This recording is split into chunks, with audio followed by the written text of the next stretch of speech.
పరలోకమందున దేవుడు ఇచ్చిన సమయాన్ని బట్టి దేవునికి కృతజ్ఞతలు. అందరికీ వందనాలు. ఈరోజు దేవుని వాక్యము ఏప్రిల్ నెల 16వ తారీఖు మంగళవారం 2024 సంవత్సరం. యోహాను సువార్త 14వ అధ్యాయం 1వ వచనంలో ఈ విధంగా వ్రాయబడి ఉన్నది. మీ హృదయమును కలవరపడనీయకుడి. ప్రభువైన యేసుక్రీస్తు వారు ఆయన శిష్యులకు ఈ మాటను తెలియజేశారు. వారి హృదయాలను కలవరపడవద్దని.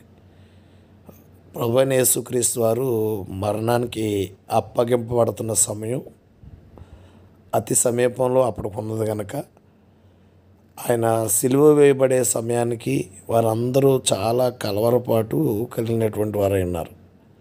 ప్రభువైన యేసుక్రీస్తు వారు వారికి చెప్పిన మాట, మీ హృదయాలను కలవరపడనివ్వకండి. ఎందుకు అని అంటే, నేను స్థలము సిద్ధపరచ వెళుచున్నాను అని. నిత్య జీవములో ప్రవేశించడానికి మార్గాన్ని ఏర్పాటు చేసింది ప్రభువైన యేసుక్రీస్తు వారు కనుక ఆయన స్థలము సిద్ధపరచ వెళ్తున్నాను అనే మాట ఆయన శిష్యులకు తెలియజేశారు.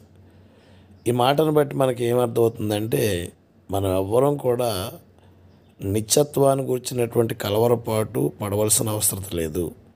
ఆయన స్థలము సిద్ధపరచ వెళ్ళారు. అయితే ఆయన ఉండే స్థలంలో మనం ఉండాలి అని అంటే ప్రభువైన యేసుక్రీస్తు వారు చెప్పిన ప్రతి మాటను విని ఆయన చెప్పిన ప్రతి మాటను అనుసరించి మనం జీవించినప్పుడు, వాక్యానుసారంగా మనం బ్రతికినప్పుడు ఖచ్చితంగా నిత్య జీవం పొందగలవారుగా మనం ఉండగలం. అలాంటి వారిగా మనం అందరము ప్రయత్నం చేస్తూ ముందుకు వెళ్దాం. ప్రార్థన చేసుకుందాం.